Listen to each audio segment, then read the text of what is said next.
Mon copain m'a menti pendant des années qu'il voulait des enfants alors qu'il a eu une vasectomie et maintenant il me supplie de rester. Partie 2.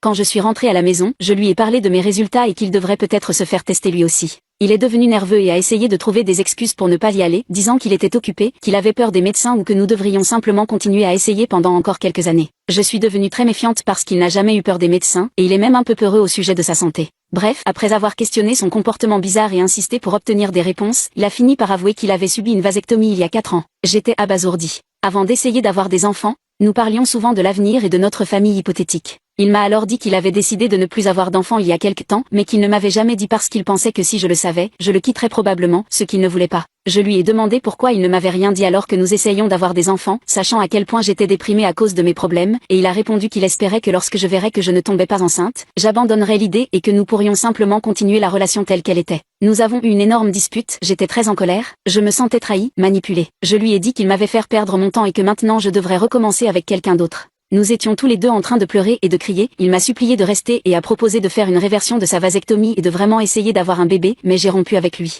Je l'aime toujours, mais je ne pense pas que je pourrais lui pardonner de m'avoir menti pendant des années. J'ai quitté la maison et maintenant je vis temporairement chez une amie en attendant de régler les aspects juridiques de la maison. Mon téléphone est saturé d'appels et de messages de lui et de sa famille me demandant de lui donner une autre chance parce que tout le monde fait des erreurs, qu'il avait peur de me le dire et que maintenant qu'il est ouvert à l'idée d'avoir des enfants, nous devrions nous remettre ensemble et envisager une thérapie de couple. Ce n'est pas ce que je veux. Je ne veux pas me demander constamment sur quoi d'autre il me ment, mais tout le monde me fait sentir comme si j'étais une connasse de ne pas lui pardonner alors qu'il a été honnête avec moi. Suis-je en tort ?